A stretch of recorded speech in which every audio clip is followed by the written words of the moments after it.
تقریباً 25-30 سال پہلے کی بات ہے.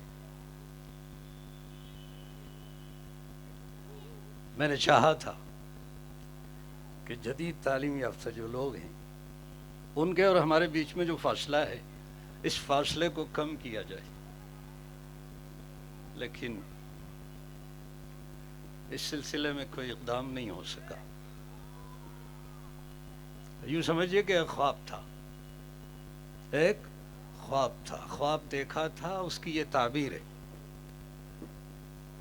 سلمان فارسی سوسائٹی کا یہ مختصر تعارف ہے کہ کتنے ہی لوگوں نے ہمارے اس شہر میں، کتنے ہی ذمہ دار ہمارے بزرگوں نے خواب دیکھا تھا.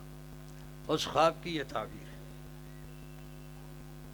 اللہ تعالیٰ اس کو بقائے دوام عطا فرمائے اور اس کو متعدی بنائے کہ اس نظام کو دیکھ دیکھ کر دوسرے شہر کے فکر مند لوگ اس نظام کو اپنے یہاں قائم کریں.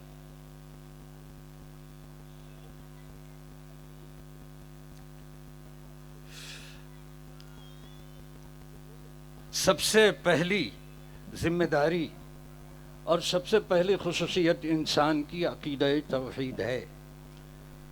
اور توحید کس نے سکھائی؟ رسول نے سکھائی صلی اللہ علیہ وسلم. توحید کے اولین سب نبیوں کے بعد 6 صدیاں گزر گئیں، 600 سال گزرے، تقریباً 600 سال گزرے. حضرت عیسیٰ علیہ السلام کے بعد حضور اکرم صلی اللہ علیہ وسلم تشریف لائے اور آپ نے اللہ کی وحدانیت کی دعوت دی. اور عجیب بات ہے، پہلے منکر سے روکنا ہے، بعد میں معروف کا حکم دینا ہے. لا الہ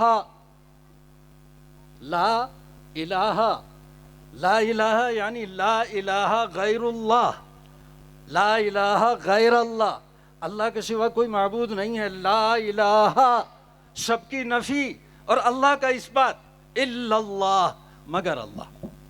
توحید کا درس دیا حضور اکرم صلی اللہ علیہ وسلم.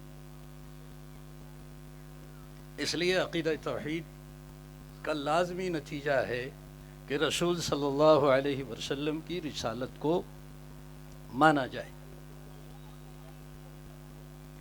انسان کی بہت سی خصوصیات ہیں.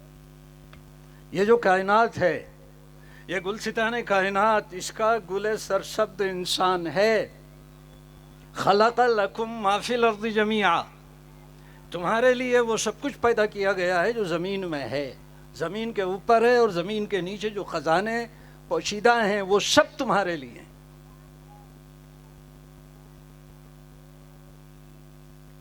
وہ سب تمہارے لیے ہیں. خلق لکم ما فی الارض جمیعا.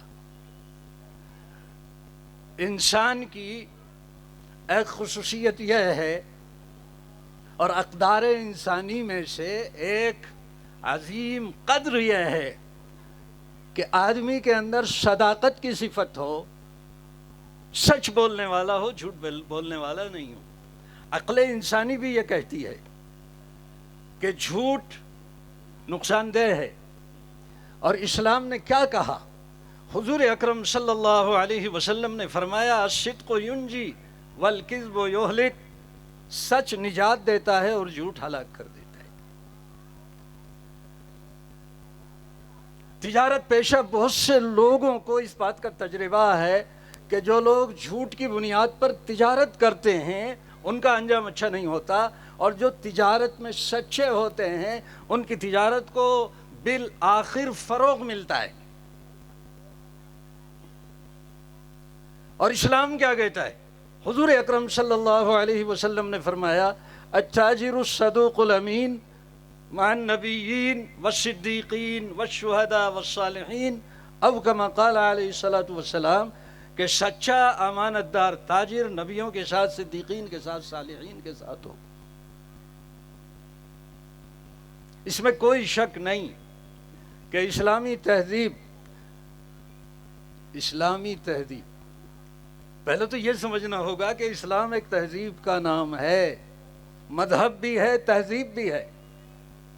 عام طور سے لوگ یہ کہتے ہیں کہ اسلام الگ ہے، تہذیب الگ ہے، کلچر الگ ہے، جبکہ حقیقت یہ ہے کہ اسلام مکمل دین ہے اور مستقل تہذیب کا نام ہے۔ تہذیب کو اور تمدن کو اسلام سے الگ کرنا، اسلام اور تہذیب میں تفریق کرنا، یہ ضلالت ہے، گمراہی ہے۔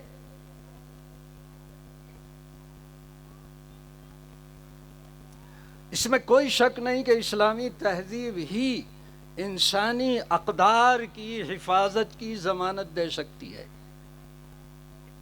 چند سالوں پہلے ایک جملہ آیا تھا، میرا جسم میری مرضی، میرا جسم میری مرضی، جبکہ حقیقت یہ ہے کہ یہ جسم نہ میرا ہے، نہ اس جسم پر میری مرضی چلتی ہے۔ میں نہیں چاہتا کہ میری زبان پہ چھالے پڑ جائیں، میں نہیں چاہتا میری زبان پہ چھالے پڑ جائیں، لیکن میرے نہ چاہنے کے باوجود بھی میری زبان پہ چھالا پڑ جاتا ہے۔ میں نہیں چاہتا کہ میرے سر میں درد ہو، لیکن نہ چاہنے کے باوجود میرے سر میں درد ہوتا ہے۔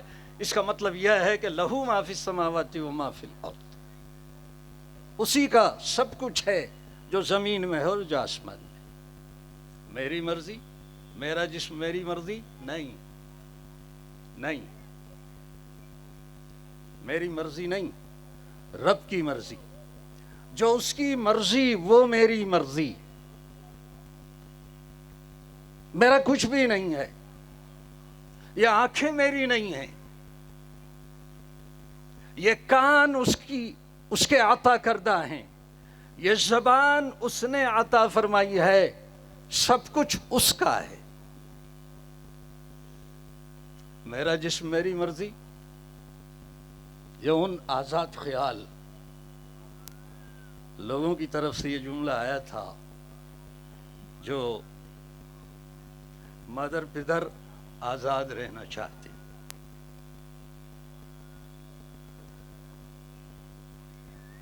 اسلام یہ کہتا ہے کہ اللہ کی مرضی چلے گی اور اسی کی مرضی چل رہی ہے۔ حضور اکرم صلی اللہ علیہ وسلم نے فرمایا، لا یؤمن احدکم حتی یکون ہواہ تبعا لما جئت بہ، تم میں سے کوئی شخص پکا مومن نہیں ہو سکتا جب تک کہ اس کی ہر خواہش، اس کی ہر چاہت اس دین کے مطابق نہ ہو جائے جس کو میں لے کر آیا ہوں۔ ایمان کی تکمیل اس کے بغیر نہیں ہوتی۔ تو میرا جسم میری مرضی، میرا مال میری مرضی، میرا گھر میری مرضی، میرے بچے میری مرضی، کہاں سے لایا بچوں کو؟ کہاں سے لایا؟ اس سے پوچھ جس کے یہاں کوئی بیٹا نہیں ہے نہ کوئی بیٹی ہے، اس سے پوچھ جس کے یہاں 7 بیٹیاں ہیں اور 7 بیٹیوں پہ کوئی بیٹا نہیں ہے، اس سے پوچھ۔ مرضی اللہ کی، طاقت اللہ کی، طاقت اللہ کی۔ انسان کی فطرت ہے اور انسان کی چاہت ہے کہ اسے عدل ملے، اسے انصاف ملے، لیکن کتنے ہی لوگوں کو کہتے ہوئے دیکھا گیا، وہ کیس لڑتے لڑتے تھک گئے اور ان کی زبان پہ یہ آ گیا کہ دنیا میں انصاف کا وجود نہیں ہے۔ تو اسی سے آخرت کا ثبوت ملتا ہے کہ انصاف انسان کی چاہت ہے۔ انصاف کو ہر شخص چاہتا ہے اور اسی چیز کو چاہتا ہے جس کا ملنا ممکن ہوتا ہے۔ آدمی اسی چیز کو چاہتا ہے جس کا ملنا ممکن ہوتا ہے۔ اس کا مطلب یہ ہے کہ انصاف کا ملنا ممکن ہے، لیکن اگر کسی کو اس دنیا میں انصاف نہیں ملا تو اللہ تعالیٰ نے ایک عالم بنایا ہے جہاں ہر شخص کو انصاف ملے گا اور ہر ظالم کو اس کے ظلم کی سزا دی جائے گی۔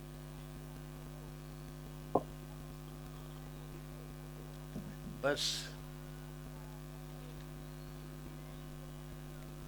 آج میں نے یہ عنوان سیکھ لیا کہ انسانی اقدار کی حفاظت اگر کوئی چیز کر سکتی ہے تو وہ اسلامی تہذیب ہے. اتنا موقع بھی نہیں کہ میں کچھ تیاری کر کے آتا، تو میں نے تو صبح سے اس عقیدے کے ساتھ کہ ہر درد کی دوا صلی علی محمد، ہر درد کی دوا صلی علی محمد، میں نے اس کا اہتمام کیا. اب یہ عنوان تھوڑے سے وقت میں اس کا حق ادا نہیں کیا جا سکتا، اور ادھر دائیں طرف سے بھی کچھ اشارہ مل رہا ہے، اس لیے جس قدر میں نے عرض کیا اسی پہ کفایت کی جاتی ہے. اب اخیر میں 1-2 منٹ میں یہ عرض کر دوں، جیسا کہ ابھی ہمارے حافظ صاحب کو برسوں میں دیکھا ہے میں نے. کہاں کے حافظ صاحب؟ گناہ کے حافظ صاحب. یہ گناہ بغیر ہا کا ہے، گناہ بغیر ہا کا ہے، یہ ہا والا گناہ نہیں. حافظ صاحب نے کہا تھا کہ یہاں سے کچھ لے کر جائیں، تو میں آپ سے یہ عرض کرتا ہوں کہ ہمیں ان بچوں پر رشک ہونا چاہیے، ان بچوں پر ہمیں رشک ہونا چاہیے کہ اتنے سوالوں کا جواب ان بچوں نے یاد کیا. کئی بچے تو ایسے ہیں کہ انہوں نے عربی کی عبارتیں بھی یاد کی اور پھر اس کا ترجمہ یاد کیا، اور بہت سارے بچے ایسے ہیں جنہوں نے مفہوم یاد کیا. تو جب یہ بچے اتنا سب کچھ کر سکتے ہیں تو ہم کچھ نہیں کر سکتے؟ علم کی ضرورت سب کو ہے، بچوں کے بھی ہے اور بڑوں کو بھی علم کی ضرورت ہے، علم دین کی ضرورت ہے. اور میں مبارکباد تو ایک رسمی چیز ہے، میں تو ان کے لیے انشاءاللہ تنہائی میں بھی اللہ تعالیٰ سے دعا کروں گا، کارکنان کے لیے بھی اور جو ان کے قائد ہیں، رہبر ہیں، ان کے لیے بھی، اور ان بچوں کے لیے، وہ چھوٹے ہوں کہ بڑے ہوں، اور بچوں کے سرپرستوں کے لیے بھی انشاءاللہ دعا کروں گا. آپ بھی دعا کریں، اور اس کام میں جو لوگ اپنا وقت اور اپنا سب کچھ قربان کر رہے ہیں ان کا ساتھ دینے کی کوشش کریں، اور کبھی کبھی ان کی خیریت پوچھ لیا کریں. اگرچہ میں نے نہیں پوچھا، 1 سال گزر گیا، مولانا اسامہ صاحب کا نمبر بھی نہیں ہے. اب میں انشاءاللہ اپنے اس قصور کی تلافی کروں گا. اللہ تعالی ہمیں اور آپ کو سب کو اسلام پر، ایمان پر ثابت قدم فرمائے، اور ہمارے ان بچوں کو مضبوط اسلامی اور دینی عقائد اور تہذیب والا بنا دے، اور بلکہ اسلامی عقائد و تہذیب کا ان کو داعی بنائے. یہ وقت کی بہت اہم ضرورت ہے جس کو اس طریقے سے پورا کیا جا رہا ہے.